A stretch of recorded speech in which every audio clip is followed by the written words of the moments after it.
अखंड रामायण पाठ करने में कितना समय लगता है?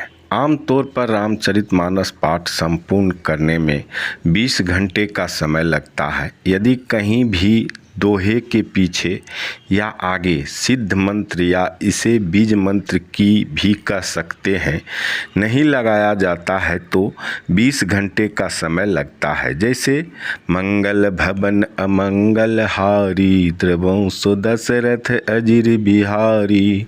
कोई कार्य पूर्ण होने के लिए जब यह पाठ किया जाता है तो यह दोहा या बीज मंत्र लगाया जाता है।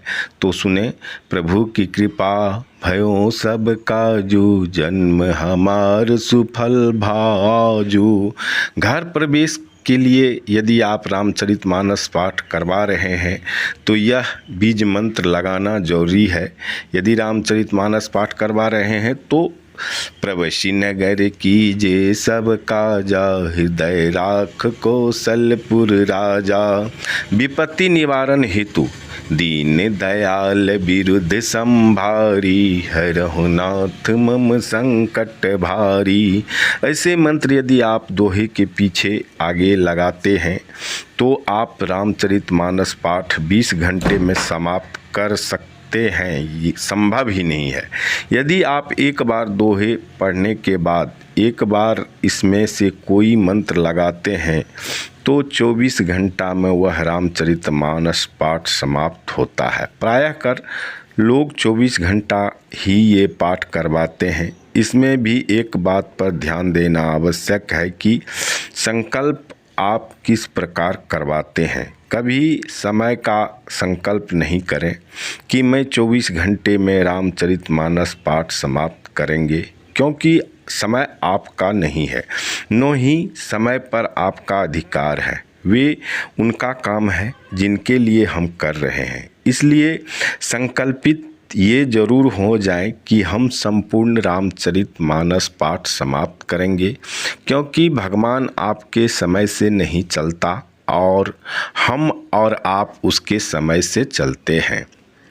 इसलिए हम इतना समय में कर देंगे, ये वाली बात कभी उनको नहीं बोल सकते, क्योंकि करने वाले भी वही है और करवाने वाले भी वही है।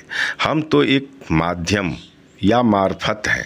वैसे तो आमतौर पर हमको कई लोग ऐसे भी मिले हैं जो रामचरितमानस पाठ का ठेका ले लेते हैं कि हम इतने देर में कर देते हैं या कर देंगे। कोई तो 16 घंटे, कोई 14 घंटे, कोई 18 घंटे आदि इत्यादि घंटे की ठेकेदारी ले लेते हैं, जैसे वे रामचरितमानस पाठ के बहुत बड़े ठेकेदार हो।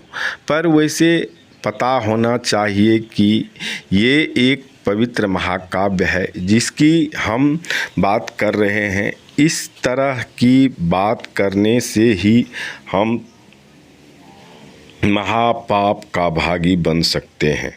तो मेरे प्यारे भाइयों, यदि सही से रामचरितमानस पाठ विधि विधान और नियम से किया जाए तो संपूर्ण पाठ सभी नहीं कर सकते। कारण दोहा के आगे भी बीज मंत्र और दोहा के पीछे भी बीज मंत्र संपूर्ण पाठ में लगती है। और तो और एक पाठ करने वाले पढ़ते हैं तो दूसरी तरफ दूसरे व्यक्ति रामायण पर नज़र गड़ाए आप क्या पढ़ रहे हैं, आपके दोहे छंद और चौपाई को मन जाप करते हुए वे भी पढ़ रहे हैं। यानी एक आसन पर से आप पाठ कर रहा है तो दूसरी तरफ से भी आसन पर बैठकर रामायण उल्टाए आप ही का पढ़ा गया दोहा छंद चौपाई को मन ही मन नज़र से देखकर मन जाप कर रहा है और पढ़ रहा है, और दोहा के आगे पीछे सिद्धि मंत्र लगाया जा रहा है। इस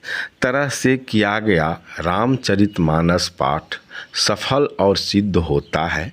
इस रामायण पाठ का बहुत बड़ा महत्व होता है।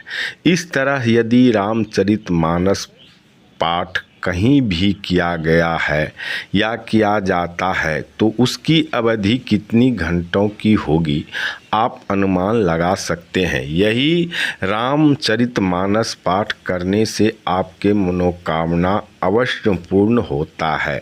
और इस तरह से किया गया रामचरितमानस पाठ कभी निष्फल नहीं हो सकता, यह मैं दावे के साथ बोल रहा हूँ।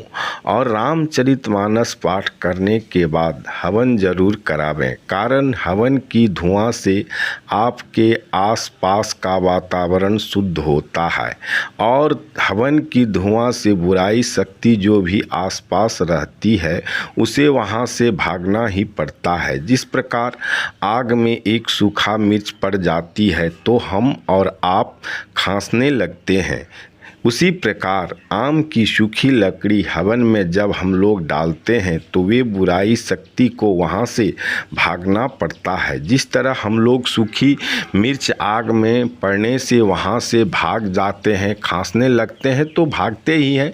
सबको ये ऐसा अनुभव हुआ होगा और सब ये समय को कहीं न कहीं भांपा होगा। तो मेरे माता बहनों एवं भाइयों, यदि आप इस चैनल पर नए हैं तो सब्सक्राइब ज़रूर कर लें।